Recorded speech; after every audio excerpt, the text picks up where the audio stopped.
किन्हीं कारणों की वजह से YouTube ने कल अपनी इस वीडियो को डिलीट कर दिया था। अब इस वीडियो में कुछ चेंजेस करके मैं इस वीडियो को दोबारा से अपलोड कर रहा हूँ। जिन लोगों ने इस वीडियो को देख लिया था कृपया एक बार फिर से देख लीजिएगा, जिससे कि अपनी इस वीडियो की रीच बराबर बनी रहे।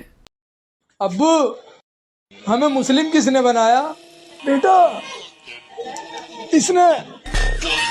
गलत बात है, मैं इसकी कड़ी निंदा करता हूँ। बात तो सच है, बट फ्री मजहब का मजाक ऐसे नहीं बनाना चाहिए। अस्सलाम वालेकुम। जी वालेकुम अस्सलाम। भाईजान, मेरी बहन जान, बेगम। तो राम राम मेरे प्यारे भाई बहनों की हालचाल मजा में एक बार फिर से आप सबका स्वागत है अपने चैनल द पैट्रियट ऑफिशियल में। और मैं आपका भाई दुर्गेश लेकर आ चुका हूँ एक और नई वीडियो।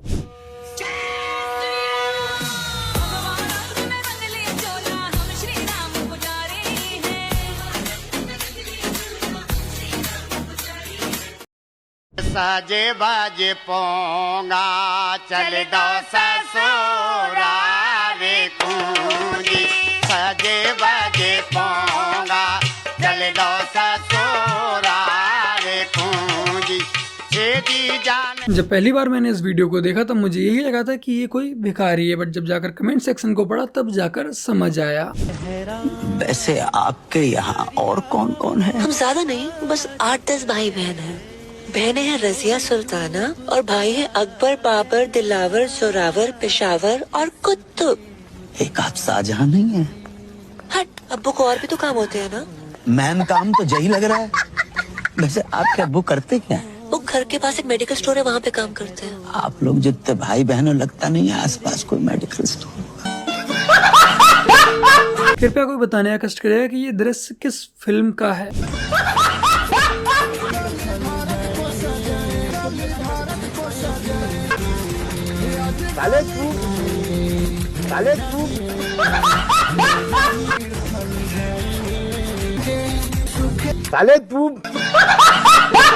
वाह भाई, क्या टैलेंट है भाई। मैं भाई के टैलेंट को हाथ जोड़कर नमन है, और भाई के टैलेंट की खातिर एक लाइक तो बनता है। हमारे हाथों में 4 उंगलियां और 1 अंगूठा है, जो साबित करता है कि एक मर्द के साथ 4 औरतें ही होनी चाहिए। इन खातून के लॉजिक के अकॉर्डिंग ऑक्टोपस को 8 शादियां करनी चाहिए, भारती रोशन को 5 शादियां करनी चाहिए, जिसमें से एक शादी किसी लड़के से करनी चाहिए। खुल जा सिमसिम।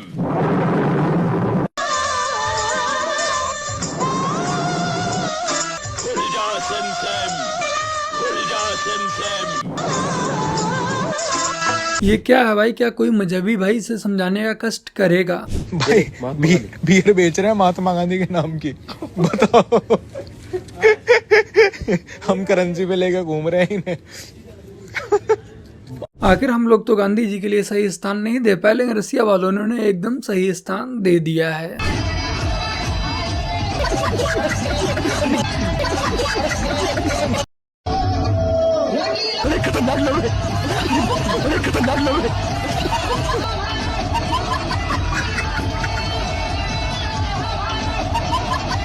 यहाँ पर आप लोग देख ही सकते हैं कि बाबा रामदेव की शक्तियों का गलत इस्तेमाल किया जा रहा है। That whosoever believes in him will not perish. Excuse me, my dear. Hold on a minute. I'm making a video. So, free Palestine from Islam and from Hamas. Free Palestine from Islam and from Hamas. The Islam is the cult religion of Shaitan, the devil, and free Palestine from Islam and Hamas, and everything will be fine. Don't touch me, don't touch me. So free Palestine from Islam and Hamas. Islam is the cult religion of Shaitan, the devil, and these people are lost in the cult religion of Shaitan, the devil. So this woman is coming to ask for freedom for Palestine. I ask freedom for Palestine from Islam and Hamas. God bless. बेचारी खातून गलत जगह पर गलत समय पर फिलिस्तीन को free कराने पहुंच गई। मुझे नहीं लगता कि अब ये दोबारा फिलिस्तीन को कभी भी फ्री करवा पाएंगी। और क्या प्लान है तुम सबका वैलेंटाइंस डे पर? गुरुजी, मैं तो जेल जा रहा हूँ। मेरा कैदियों के साथ पॉडकास्ट है। गुरुजी, मेरा कोई प्लान नहीं है। क्यों आशीष बेटा? सारी प्लानिंग मुंबई पुलिस ने कर ली है। और तुम सब भी बताओ। गुरुजी, मुझे आदिवासियों ने कॉकरोच पार्टी में बुलाया है, बस वही जाना है। गुरुजी, मैं मार्स जा रहा हूँ एलियंस को अपने गुटखे का सैंपल देने। विमल, बोलो जुबान तीसरी। और सलमान भाई आपका? गुरुजी, वैलेंटाइंस डे से अपना क्या लेना देना? इन सब के प्लान का तो पता नहीं, लेकिन रणवीर इलाहाबादिया की वजह से समय के सारे प्लान बिगड़ चुके हैं। उसका तो पूरा का पूरा शो ही बंद हो गया। बट मैं इस सब पर हमारे प्रशासन से व उस जनता से जो कि भेड़ चाल का शिकार हो जाती है एक सवाल पूछना चाहूंगा कि क्या इन लोगों ने अपने इसी शो में इस तरह की गंद मचाई थी? क्या इनने इससे पहले अपने किसी भी शो में इस तरह की गंद नहीं मचाई थी? आप इनके शो के किसी भी एपिसोड को उठाकर देख लेते, आप उसे देखने के बाद यही कहते कि इसमें तो पिछले वाले से भी ज्यादा गंदगी है। यदि हम बात करें इंस्टाग्राम की व एल्ट बालाजी OTT की, यहाँ पर तो इतनी गंदगी फैली हुई है कि इन्हें देख करके तो समय का भी शो शर्मा जाता। लेकिन इंस्टाग्राम पर कभी भी कोई पाबंदी नहीं लगाई गई। एल्ट बालाजी ने तो आर्मी वालों का भी अपमान किया था, वहां तो गंद की कोई सीमा तक नहीं है, उस पर कोई भी कार्रवाई नहीं की गई, कोई भी FIR दर्ज नहीं की गई। लेकिन आज इन सोशल मीडिया इन्फ्लुएंसर्स को लेकर, कॉमेडियंस को लेकर 10-10 FIR की जा रही है। नेता से लेकर पत्रकार तक इनके पीछे पड़े हुए हैं और सोशल मीडिया पर इस माहौल को देखते हुए बाकी की जनता भी भेड़ चाल में चली जा रही है। मैं यहाँ पर कहीं से कहीं तक भी इनके शो का सपोर्ट नहीं कर रहा हूँ, बल्कि मैं आप लोगों को ये समझाने की कोशिश कर रहा हूँ कि इनका कोई आखिरी एपिसोड नहीं था। इससे जो पहले वाले एपिसोड थे उसमें भी इससे ज़्यादा गंद थी, बट उस समय पर भी इन पर कोई भी कार्रवाई नहीं की गई थी। बस मैं आज इस समय पर इस भेड़ चाल का हिस्सा नहीं बनना चाहता। कार्रवाई होने को तो इन पर पहले भी कार्रवाई की जा सकती थी, लेकिन ये सब चीज़ें कुल मिलाकर तब उठाई जाती हैं जब किसी और बड़ी न्यूज़ को दबाना होता है। और आज हम और आप लोग इसी भेड़ चाल का हिस्सा बने जा रहे हैं, जाने अनजाने में। और कोई बड़ी बात नहीं कि आने वाले समय में ये शो आपको किसी OTT पर देखने को मिले। तो ये जो भेड़ चाल वाली जनता है, इस भेड़ चाल में चली जा रही है, यही जनता उसी OTT पर जाकर सब्सक्रिप्शन खरीदने के बाद इस शो को देखती हुई नजर आएगी। बाकी कहाँ जिन कॉमेडियन ने इस गंदगी को, गाली गलौज को कॉमेडी का नाम दे दिया, उन लोगों को कुछ इस वीडियो से सीखना चाहिए। ऐसी मशीन लगाऊंगा, इस साइड से आलू घुसेगा, उस साइड से सोना निकलेगा, इस साइड से आलू डालो, उस साइड से सोना निकालो। इतना पैसा बनेगा, आपको पता नहीं होगा क्या करना है पैसे का। अशोक गहलोत जी ने यहां पे कुंभकर्ण लिफ्ट योजना का पैसा दिया था। हाँ?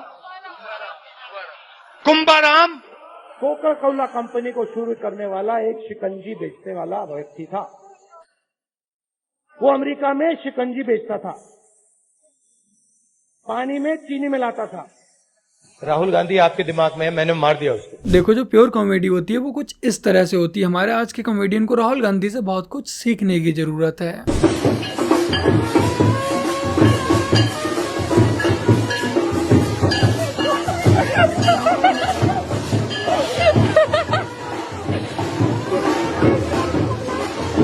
देखा ना आप लोगों ने, ये होती है डार्क कॉमेडी। कहाँ जाओगे इसमें? पंजाब। पंजाब? हाँ। पंजाब में क्या है? पंजाब, अब मैं पंजाब का बेटा हूँ। अच्छा। हाँ। दिल्ली के नहीं हो? नहीं, दिल्ली से मेरा मोह भंग हो गया। हरियाणा से भी मोह भंग हो गया। अच्छा, मोहब्बत अब पंजाब रह गई। पंजाब का बेटा हूँ ना, अब पंजाब को मैं लंदन पेरिस बनाऊंगा। अरे वो भगवत मान वहाँ पर, आप समझिए बात। पैकवत मान, हाँ, इसीलिए तो जा रहा हूँ। गम भुलाऊंगा ना उनके साथ मिलके, गम।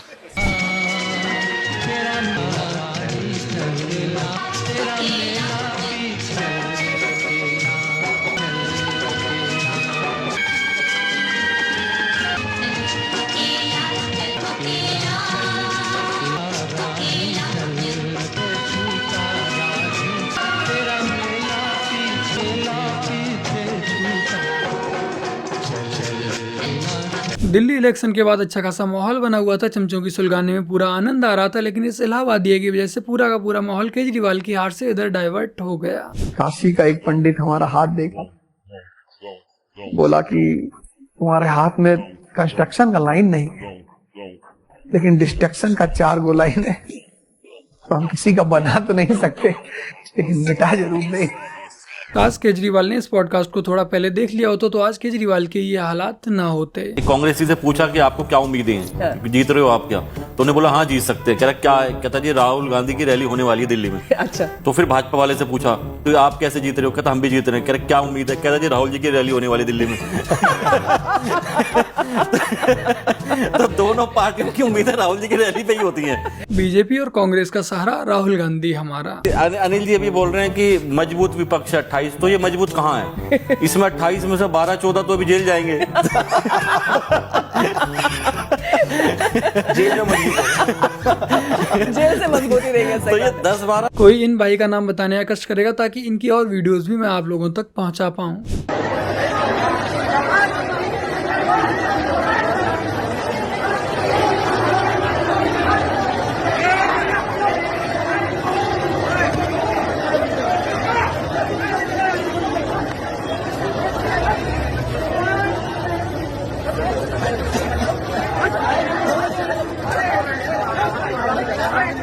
ये हैं अमानतुल्लाह खां। इन्हें अपने इलाके के कुत्तों पर इतना भरोसा था कि पुलिस इन्हें हाथ तक नहीं लगा पाएगी, लेकिन ये भूल बैठे थे कि दिल्ली में अब सत्ता बदल चुकी है।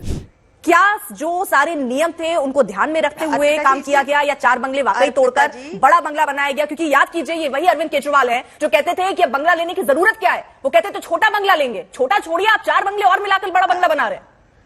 अर्पिता जी, मैं उम्मीद करूंगी आप इतने ही सवाल बीजेपी से भी जरूर करेंगी कि अरे मैम, ये आप पे सवाल है ना। 7 दिन हो गए, दिल्ली में पावर कट लग रहे हैं, तुमने नहीं, एक सेकंड ना, मैं कर रही हूँ, मैं जवाब दे रही हूँ। हाँ। मैं जवाब दे रही हूँ, और जब मैं सत्ता में थी तब भी मुझसे जवाब थे, जब मैं विपक्ष में हूँ तब भी मुझसे जवाब है, तो मैं आपको बस डायरेक्ट कर रही हूँ। मैं एक चीज समझना चाह रही हूँ, क्योंकि आप प्रवक्ता के तौर पर आई हैं, तो ये इन्फॉर्मेशन लेकर आई होंगी कि क्या 4 बंगलों को तोड़कर एक बड़ा बंगला बनाया गया है, जो तय मानक थे, मापदंड थे, उनको तोड़ा गया है। आप ये बता दीजिए, उसके बाद आगे सवाल मैं बीजेपी से पूछूंगी क्या इस पर सियासत है।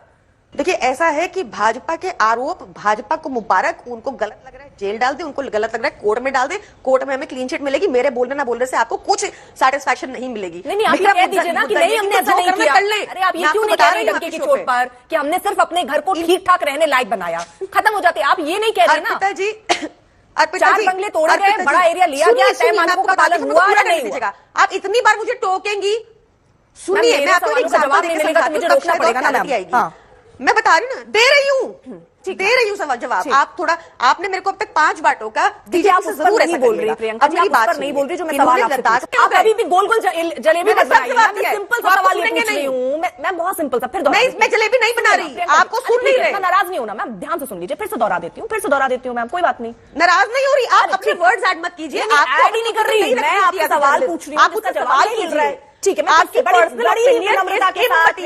आप उसको आगे पीछे फैलाइए, समझ गई, पर मुझसे मत कीजिए। आप आगे पीछे फैलाइए जो प्रचार करना है। मुश्किल है, मैं समझ रही हूँ, लेकिन फिर भी मैं फिर दोहरा देती हूँ प्रियंका जी। क्या ऐसा है कि 4 बंगले तोड़कर एक बड़ा बंगला बनाया गया, जो तय मानक थे उसका वो पालन नहीं किया गया? ये मैं आखिरी बार इस उम्मीद से पूछ रही हूँ कि शायद मुझे इसका जवाब मिल जाए। अर्पिता जी, देखिए, मुझे लगता है कि दिल्ली की जनता को भी पता है, देश की जनता को भी पता है कि कैसे हमारे नेताओं को 2 साल तक पहले जेल में डाल दिया। मोहतरमा, दिल्ली की जनता को भी पता है और देश की जनता को भी पता है कि आप कैसे गोल गोल घुमा रहे हैं। आपसे एक सीधा जवाब नहीं दिया जा रहा है। यूपी के फतेहपुर में एक मामला सामने आया है, जहां एक मौलाना जेल से छूटकर बाहर आए। जेल के बाहर उनके स्वागत में सैकड़ों की संख्या में महिला, पुरुष और तमाम नौजवान पहुंचे थे। तभी उनकी आजादी को लेकर लोग इतना खुश हो गए कि भड़काऊ नारे लगाने लगे।